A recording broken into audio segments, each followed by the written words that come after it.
Oi, gurias! Oi, gurias, tudo Olá! bem? Olá, olá, tudo bem? Boa noite. Então, hoje, no Digam Gurias, nós temos uma guria convidada. Não sei se é guria que fala em Santa Catarina, Eduarda, é guria que fala? É no sul, é guria, né? Ah, é guria, tá bom, É tá guria. valendo. E ainda que não seja o programa é nosso, nós chamamos de guria. A A- a- gente chama como a gente quiser. Super ditatorial o negócio aqui já. Sempre foi. Democracia, a gente vê por aqui. Aqui o negócio sempre foi assim. Mas, enfim. Então, a ideia hoje é conversarmos um pouquinho sobre os 30 anos do Código de Defesa do Consumidor. Acho que de todas as leis que nós temos, é a lei mais popular e talvez a lei mais cidadã, porque ela realmente foi encampada pela população em geral. Pode ser que as pessoas até não conheçam teoricamente o conteúdo, os artigos, mas elas sabem que o Código de Defesa do Consumidor existe e existe justamente para protegê-los, em especial em situações de grande vulnerabilidade em face do fornecedor. Então, Andresa, eu queria que você apresentasse a nossa convidada e a palavra está com vocês. Claro. Pois é, né, gente? Então, vamos falar aí do nosso lindo Código de Defesa do Consumidor, dos 30 anos do Código, né? Como a professora Fernanda disse, é uma lei bastante conhecida, quer dizer, pelo menos no sentido de que as pessoas sabem que ela existe, enfim, mas a nossa grande discussão aqui, a nossa conversa é, será que nesses 30 anos, afinal de contas, né, essa lei que é tão importante, que veio num momento tão importante para o nosso país, né, uma lei que sempre foi tão elogiada, tal, o CDC, como é que será que vem, né, acontecendo aí a aplicação do CDC, como é que os tribunais têm se comportado e tal. E aí eu tenho lá um grupo, né, um pessoal meio maluquetes que assumiu comigo aí uma responsabilidade de fazer umas pesquisas para ver como é que o nosso STJ vem tratando o Código de Defesa do Consumidor aí nos últimos anos, né? E aí, então, nós convidamos a Maria Eduarda Gropp, que é a minha orientanda, né, Maria Eduarda, para vir falar um pouco sobre a pesquisa dela. Ela vai contar várias coisas lindas para a gente a respeito do Código de Defesa do Consumidor. E aí a gente vai trocando uma ideia aqui. Vamos lá, Eduarda. Fique à vontade, a palavra é tua. Bom, primeiro eu quero agradecer o convite das gurias, professora Andresa, a Fernanda e a Karen. Estou muito feliz de estar participando aqui com vocês na noite de hoje. E então eu fui convidada para conversar um pouquinho com vocês sobre a minha pesquisa, né? Aquilo que eu venho desenvolvendo no meu mestrado. E também não só na dissertação, mas já escrevendo artigos ao longo do mestrado em si. Eu sempre fui muito fã, entusiasta do direito do consumidor, né? Lecionei também por algum tempo essa disciplina. Então, nada mais justo do que a minha pesquisa versar sobre isso. Então, eu acabei, dentro do mestrado também, me deparando com uma disciplina que é a jurimetria, né? Que são as métricas, as formas de medida, né? Então, das decisões judiciais.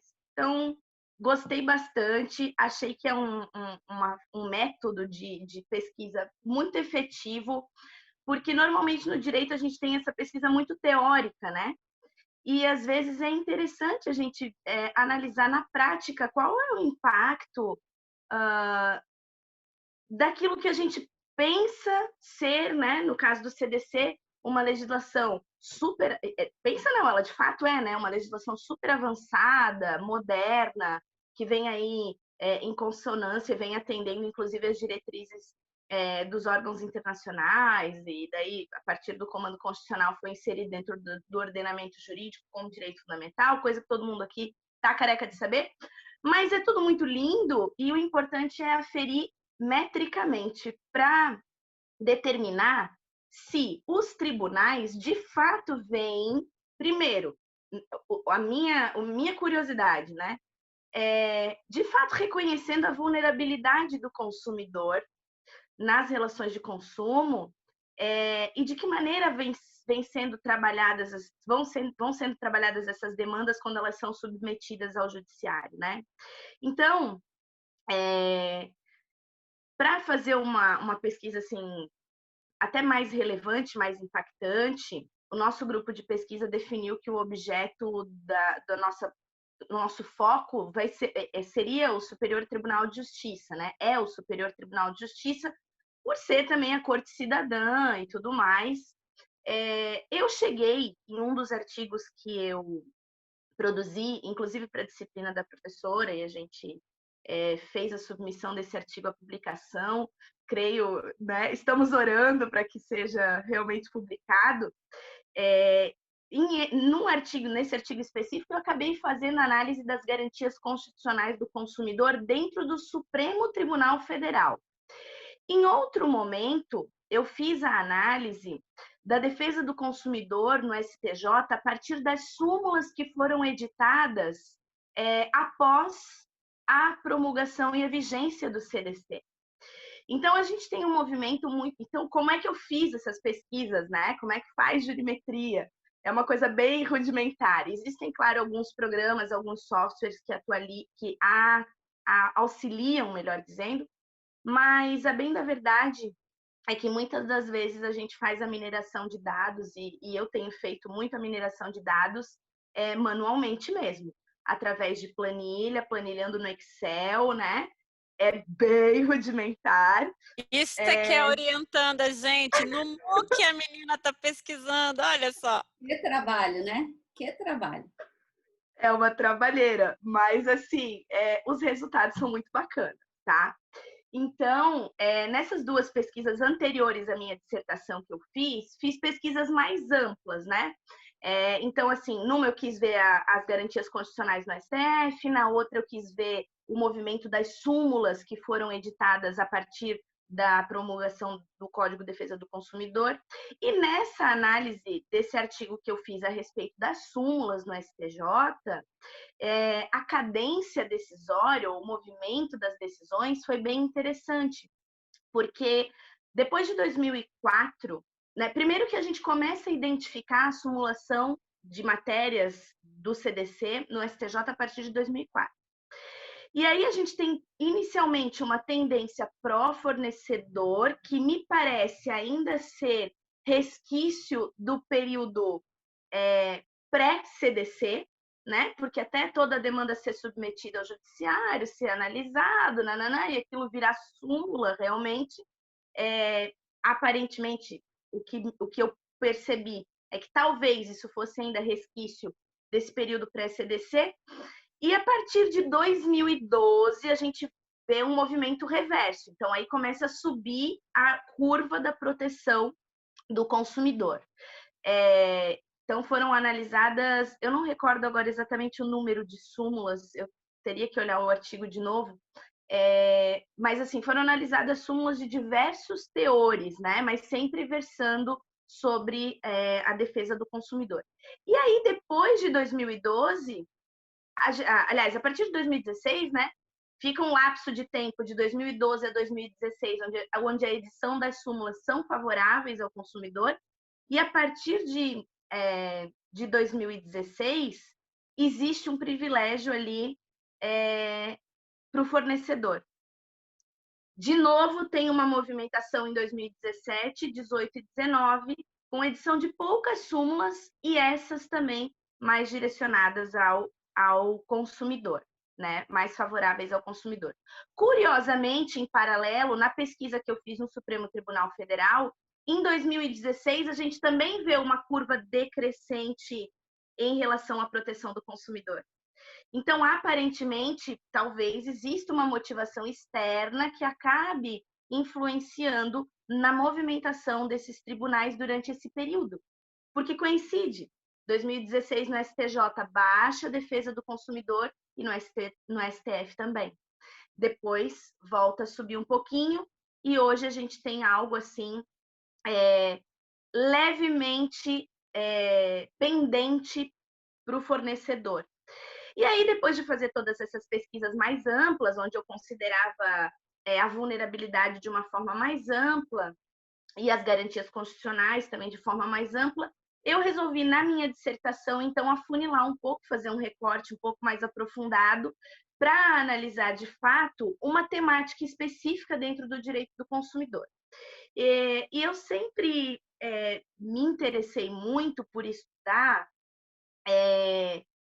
a publicidade, porque ela é um meio muito importante, né, de incitação ao consumo e à celebração desses negócios de consumo.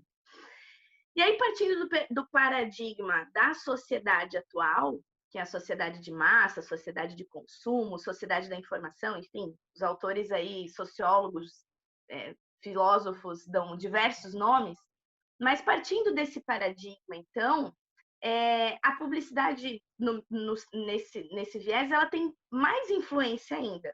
Então, eu comecei a pesquisar, por exemplo, a utilização de neuromarketing, a utilização de estudo comportamental prévio do consumidor para a criação de demanda e escoamento da produção, né?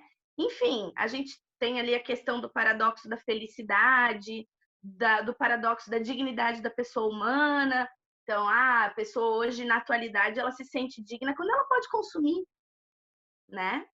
E aí, a partir disso, eu achei interessante fazer a pesquisa para entender a atuação do judiciário nas demandas de publicidade e oferta, principalmente nas ofertas insidiosas, que hoje em dia são bastante comuns, principalmente em razão da tecnologia, onde a gente tem aí uma facilitação ao acesso dos nossos dados, porque a gente faz muita compra online, preenche muito cadastro, né, até mesmo participa de brincadeiras aí nos aplicativos e tudo mais, que no fundo a gente não tem ideia, mas a gente está fornecendo dado.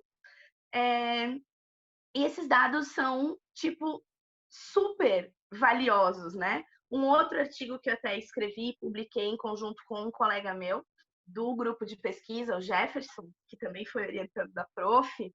Fernanda conhece o Jefferson. Jefferson foi orientando dela na graduação. Verdade, foi.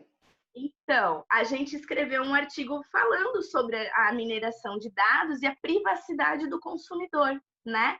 Como está ficando cada vez mais difícil fazer a proteção dessa privacidade, Jesus, por causa dessa tecnologia toda, né?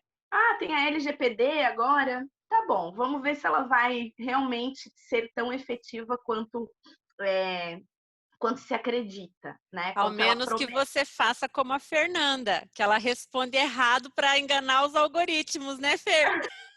Menos isso, né? Ela faz. Tem que testar para ver até onde o negócio vai. Tem que ver se é esperto mesmo. Vamos ver se o artificial é inteligente, não é? Não fala inteligência artificial? Eita, mas vai lá, Eduarda, continua, desculpa. Então, daí comecei a analisar e fiz essa coleta de dados também no Superior Tribunal de Justiça. Coletei também no recorte temporal dos últimos 10 anos os julgados que tratam, na verdade, sobre a publicidade, a defesa do consumidor, a vulnerabilidade, a oferta.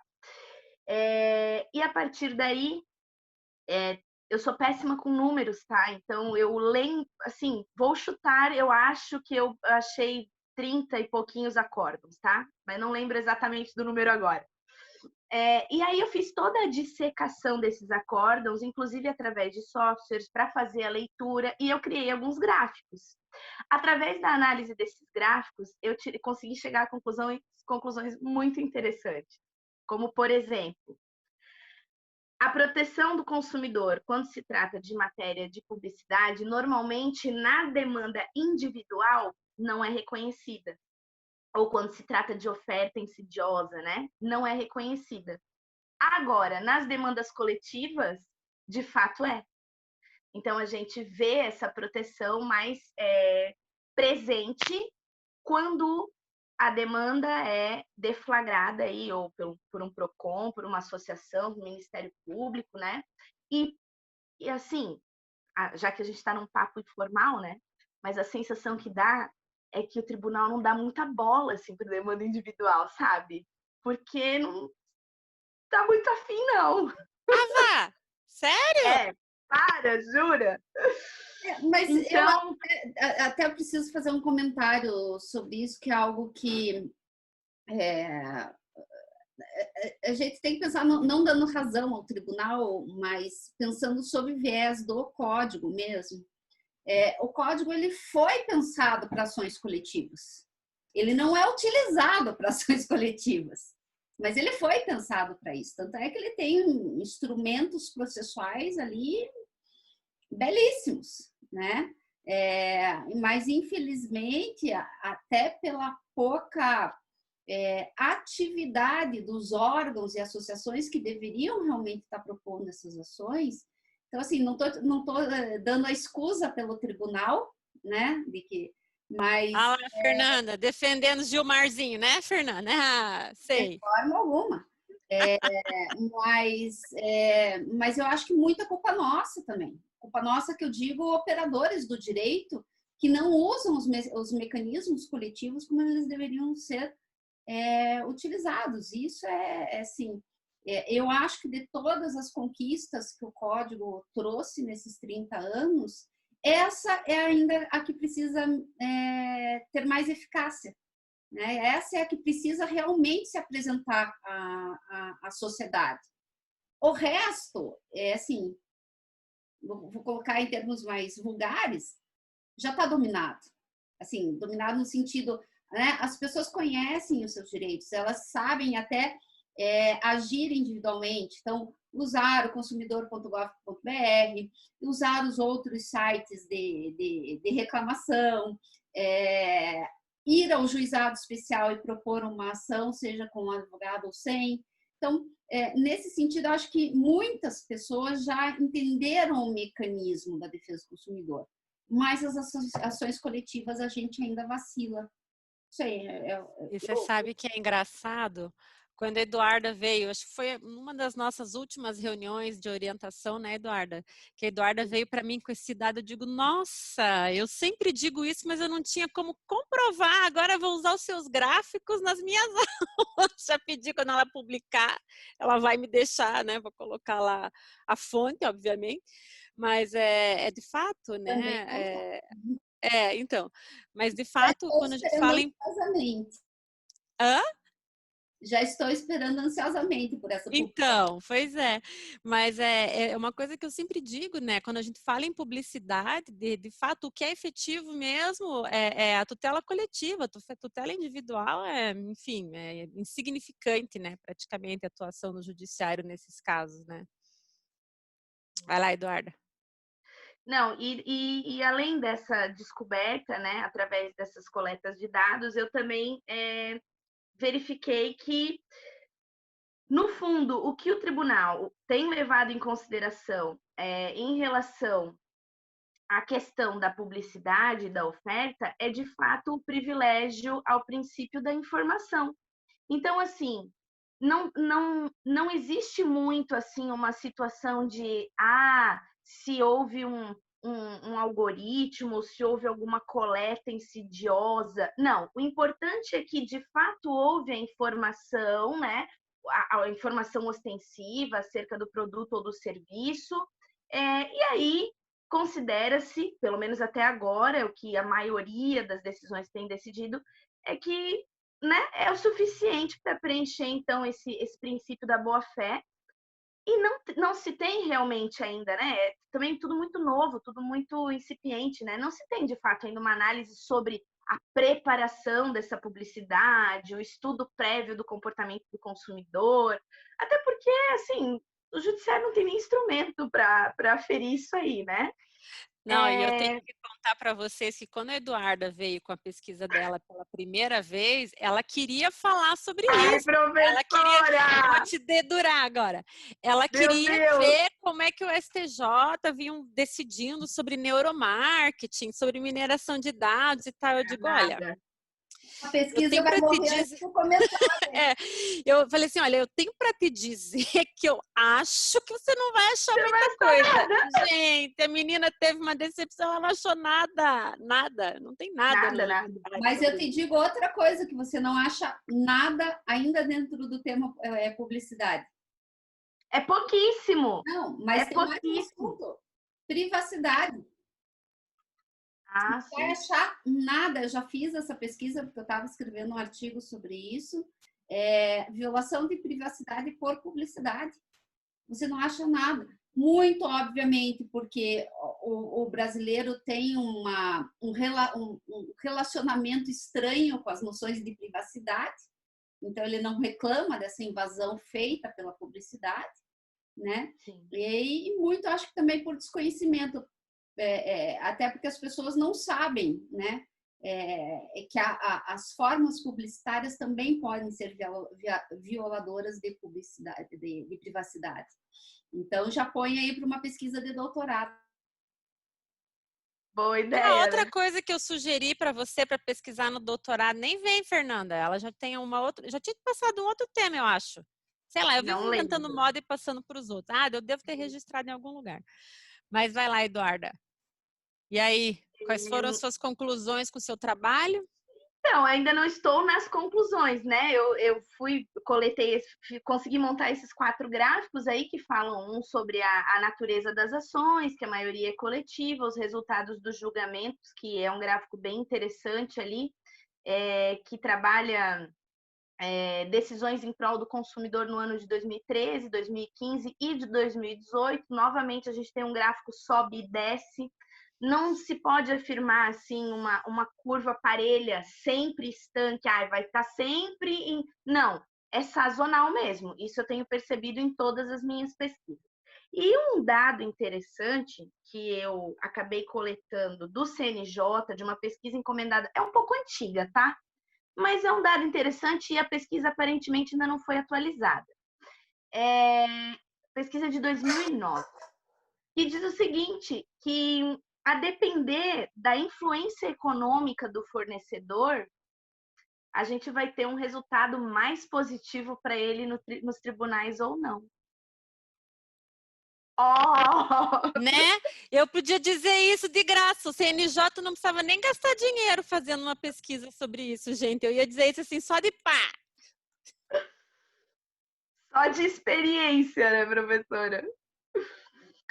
Então, minha gente, basicamente é isso. Assim, claro que a estrutura da minha pesquisa vai falar sobre, né, o papel do Estado, né, enquanto também para tutelar a defesa do consumidor e tudo mais, mas acho que a parte mais legal da pesquisa é, de fato, apresentar os dados e chegar às conclusões que eles te levam. Porque é interessante a coleta desses dados, porque às vezes não, todas as vezes, em que eu fiz pesquisa através de jurimetria, né, calculando e vendo, eu sempre chego a conclusões que eu inicialmente não esperava. Mas isso é o legal da jurimetria. Isso é muito legal. Exatamente, é o que eu digo para ela. Gente, Eduarda, você vai publicar essa sua pesquisa e eu vou te referenciar para o resto da minha vida. Eu sou muito fã de pesquisas que utilizam jurimetria na área de direito, porque realmente a gente falha muito nisso. Né? Nós temos muitas pessoas repetindo a mesma coisa de sempre, o tribunal, jurisprudência, mas ninguém prova. Então, quando nós temos as pesquisas jurimétricas provando o que está sendo afirmado, nossa, é sensacional. Então, muito legal mesmo. E aí é por isso que... Já fica desde já a minha admiração pela tua pesquisa, Maria Eduarda. E é por isso que eu te chamei, né, Eduarda, para vir aqui, porque não era para falar mais do mesmo, né? Então, já que a gente está discutindo ou falando sobre os 30 anos do CDC, afinal de contas, né, como é que ele tem sido aplicado, na verdade, a sua conclusão é que publicidade funciona bem para tutela coletiva e que as decisões acabam tendo como pano de fundo, em sua grande maioria, o critério... O princípio da informação. E a informação, o critério econômico, né? E a violação ali é a informação, justo, né? Justo. E aí, gente, o próximo desafio que eu tinha dado para o pessoal do grupo, ano que vem, pesquisar o perfil dos, dos ministros ali dentro de um período de tempo. É claro, porque tem isso também, né? Qual é a origem, né? O perfil dos ministros que compõem ali, né? O órgão Até, responsável. inclusive, professora, eu não coloquei isso dentro da dissertação porque eu não queria dar uma fugida do foco. Mas nas planilhas que vão ser anexas à minha dissertação, é bem visível a inclinação dos ministros, tá? É bem visível, dá para ver bem. É engraçado isso, né? É muito engraçado. Então, a próxima tarefa eu quero saber, olha, vamos pegar o perfil dos ministros para a gente descobrir, né, o porquê que a motivação econômica, né, acaba tendo, assim. Mas é isso que eu acho sensacional da pesquisa que a Eduarda está fazendo, já me rasguei em elogios várias vezes, né, para a tua pesquisa. E é isso que de uma certa forma, me entristece um pouco, né, pensar que em 30 anos do CDC, o que acaba prevalecendo quando a gente chega nos tribunais superiores são os critérios econômicos ainda, né, especialmente quando você tem grandes empresas, né. Eu me lembro que há uns 2 anos atrás, eu sempre conto essa história para vocês lá no mestrado, Eduardo. Eu participei de uma banca de defesa de dissertação de uma aluna, em que ela fazia uma comprovação dos impactos das decisões do Poder Judiciário sobre um determinado plano de saúde. Né? Como é que as decisões do Judiciário impactavam negativamente o equilíbrio econômico do plano de saúde, né? E aí ela provava, enfim, demonstrava, né, também com um monte de gráfico, um monte de coisa, enfim, por A mais B que, de fato, se o judiciário continuasse decidindo no sentido de deferir aos consumidores coisas que não estavam previstas no contrato, né, que isso afetaria a saúde financeira do plano de saúde e que o plano de saúde teria lá mais 10 anos de vida. Né? Então eu brinco sempre com o pessoal, olha, o código é lindo, tal, mas afinal de contas a gente tem que pensar que o STJ, o STF, eles não querem ser responsáveis pela quebradeira de plano de saúde, né? de instituição financeira.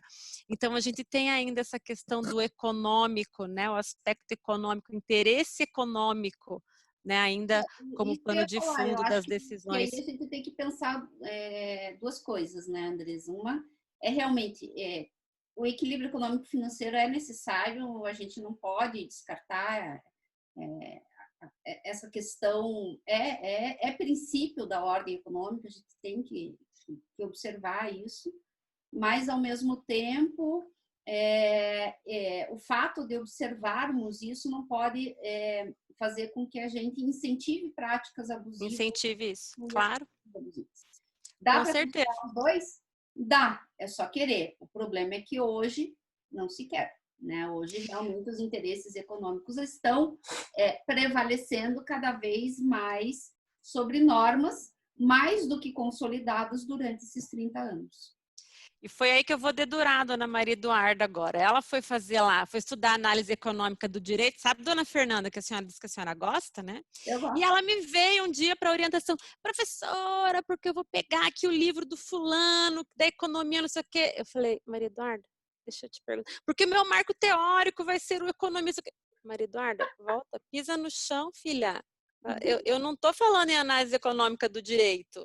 A Constituição Federal não está ligada em análise econômica do direito. A Constituição, quando fala em proteção ao consumidor, ela vai pelo viés social, da social-democracia que a gente tem. Então, a gente não tem um Estado liberal aqui no Brasil. Eu não vou falar, pelo menos, né, assim, ideologicamente, numa proteção ao consumidor sob o ponto de vista econômico, porque, em tese, não é isso que a Constituição pretende, né? Exato. Em minha defesa, digo que encontrei um marco teórico, justificativa econômica da defesa do consumidor com a ótica solidarista. Exatamente, então, ó, né? Que senão ela sabia. Então, ó, ela pega a professora, né, que dá um pontapé na análise econômica do direito, né, Eduardo? Mas é muito interessante a pesquisa dela. Mas, Karen, você tá quietinha aí, Karen? Você vai falando assim. A Karen, ela é professora. Sair calada da conversa. Ela é professora de empresarial, viu, Eduardo? Então, assim, ela tá muda. E o código não interessa para empresário, então. Vamos ignorar o... Pessoa jurídica não é consumidora, então. Nem fornecedora. Não, pelo contrário. Eu estava ouvindo a Maria Eduarda, muito interessante. E, aliás, se ela conseguir mapear alguns dos perfis de alguns ministros do SCJ, eu quero realmente conhecer, porque eu não tenho muito... Você vai ter que vender como informação privilegiada, Eduardo. São imapeáveis, né? Eu, na minha opinião, cada vez que surge, né, decisões, eu falo assim, minha Nossa Senhora. Então, Maria Eduarda, se você conseguir mapear, por favor, né, avise, porque alguns são imapeáveis. Mas, falando aí um pouquinho, né, sobre o viés, talvez, empresarial, né, falando sobre o Código de Defesa do Consumidor, tendo todo esse peso, e sobre a questão do dado econômico, né, fica claro que sempre há talvez um ponto de atrito, né? E o grande sacada é termos o tal do equilíbrio, como a gente sempre fala, em outras visões daqui a gente já fez essa ponderação também, né? E como tudo também, tá a dificuldade, né, de conseguir uma ampla proteção ao consumidor, sem que isso venha a afetar, né, a economia, os dados econômicos e tudo mais, né? Então, esse talvez seja o grande desafio dos próximos 30 anos, talvez, né? E se adaptar também às novas tecnologias, como você mesmo, a Eduarda, falou, né? Da questão dos dados e tudo mais. Então, foi uma aula aqui, eu tô quietinha, porque quando alguém dá aula, outro, né? O burrico abaixa a orelha.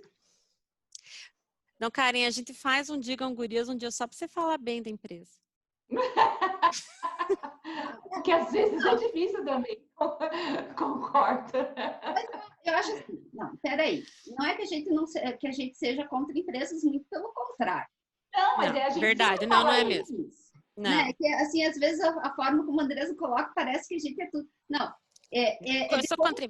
Claro que não. De equilíbrio.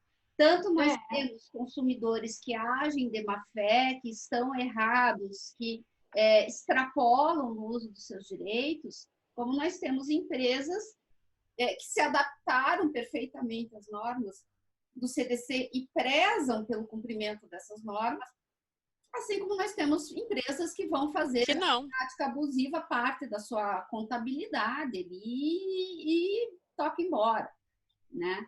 Mas eu acho importante. Não, até porque isso, a gente está falando, o Código de Defesa do Consumidor talvez até seja esse o legado que ele deixa.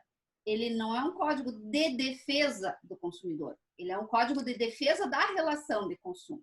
Equilíbrio na relação de consumo, né? Eu sempre falo isso também lá. Eu fico brincando com você, tá, Karen, mas é só bullying mesmo. Na verdade, não é isso mesmo.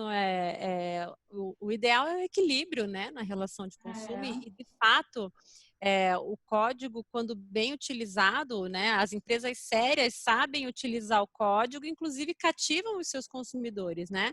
A gente, quando é bem atendido por uma empresa, por um prestador de serviços, se você precisa daquele serviço, você vai naquele que te atendeu bem, né? Se você precisa de novo daquele serviço. Então, na verdade, eu digo sempre que a boa aplicação do CDC é uma grande estratégia de marketing, né? Para as empresas, para que atraiam a confiança do consumidor. Eu acho extremamente importante.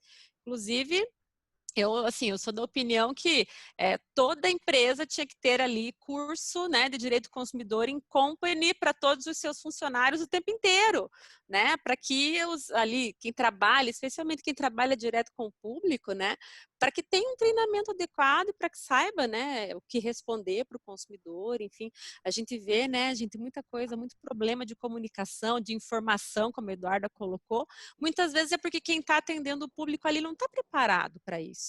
Né?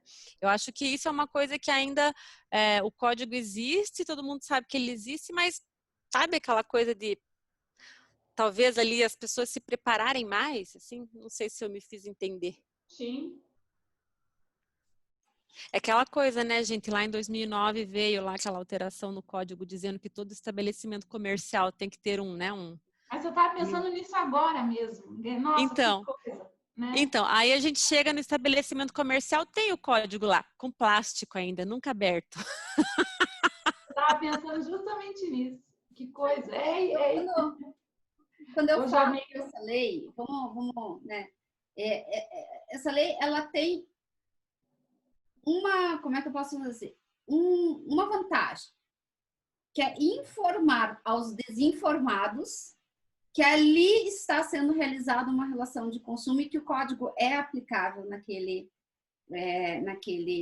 ambiente. É só para isso que serve. Né? Não é para consultar na hora, mesmo porque na hora que, assim, que a discussão já se estabeleceu, né? Que você já mandou chamar gerente, já mandou, enfim, ninguém vai abrir o código. Se nós que somos da área, a gente não vai conseguir, no meio de uma discussão, abrir o código, tá aqui no artigo 18, aqui, né? Quanto fale sobre você, não fale sobre mim. Não, mas eu ainda vou fazer isso. Ainda um dia eu vou pegar no buffet por quilo e as pessoas, tipo, estão na hora do almoço ali, correndo. Um minutinho, eu quero ler aquele negócio ali. Senhora, pode me dar aquele troço ali? Leio. Devolvo, muito obrigada. Chega no McDonald's, o McDonald's ele não põe o código no caixa. Não sei se vocês já repararam. O McDonald's ele tem uma plaquinha que ele diz assim... este estabelecimento possui um exemplar do código, precisando, peça para o gerente. Faz o teste, Karen, depois nos conta. Gerente. Preciso dizer que eu já fiz isso, gente. Eu já fiz. Logo que entrou em vigor ali a alteração, né, em 2009, fui eu no estabelecimento comercial qualquer, tava lá um codiguinho novo, reluzente, né, com plástico e tudo. Aí cheguei eu para a vendedora e disse: você tem o código de defesa do consumidor? Ai, pois é, agora, né, a gente é obrigado a ter tal. Eu falei: posso abrir? E eu fingi que fui ler um artigo e perguntei para ela, vocês vão me odiar, gente, depois disso que eu vou contar, mas... E eu falei: olha, eu não entendi muito bem esse artigo aqui, será que você consegue me explicar? E ela falou: nossa, pior que eu não consigo. Eu digo: pois é, e o que adianta, né? Tudo isso, gente, para dizer para ela que o que adianta ter o código ali se o empregador dela não dá para ela uma formação ou não explica para ela o que é aquilo que está ali, entendeu? Aí, Fernanda, é aquela coisa, como você falou, tá ali só para as pessoas saberem que existe, né? Mas, André, sabe? Não sei se você vai lembrar de uma vez que a gente foi trocar os celulares, que a gente foi lá no shopping juntas. Você não vai contar, né? Eu vou. O coitado do rapaz começou assim, para duas professoras de direito consumidor, coitado, eu fiquei assim, né? Ele falou assim: olha, para você adquirir este celular com este valor, você precisa adquirir mais uma conta, mas não é mais uma conta. Eu falei: moço, mas eu já tenho celular, meu marido já tem celular, para que eu quero mais? Mas daí pode ser uma conta de, né, para acesso de internet, não sei o que. Daí eu olhei para a professora, eu falei assim: Andresa. Daí a Andresa olhou para mim e falou assim, moço, desculpa, mas você sabe que isso é venda casada? Aí ele, coitado, na maior inocência, ele virou assim pra gente e falou assim: deixa eu te explicar que não é. Aí foi, né, pessoal? E não tem jeito. Daí eu olhei para a professora Andresa, a Andresa olhou para mim e falei assim: moço, desculpa, mas assim, nada que você nos fale vai nos convencer que não é uma venda casada, porque nós duas somos professoras de direito do consumidor. Então, assim, eu não estou perguntando para você, estou afirmando que isso é venda casada. Mas, assim... Karen, a situação tá quase que nem aquela vez do testamento lá, Karen, que a gente teve que declarar lá. Foi uma situação muito parecida. Foi. E eu falei assim: bom, moço, então assim...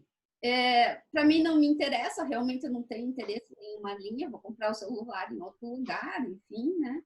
E daí a Andresa ainda comprou porque ela precisava do celular para a Júlia, então casou com o interesse da Andresa ali.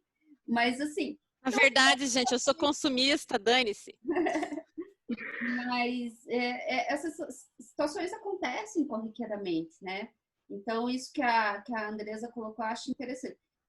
Por um lado, nós estamos informando as pessoas que ali é uma relação de consumo, mas, por outro, falha também a educação formal e a educação informal para as relações de consumo, que é princípio, né, da Política Nacional das Relações de Consumo.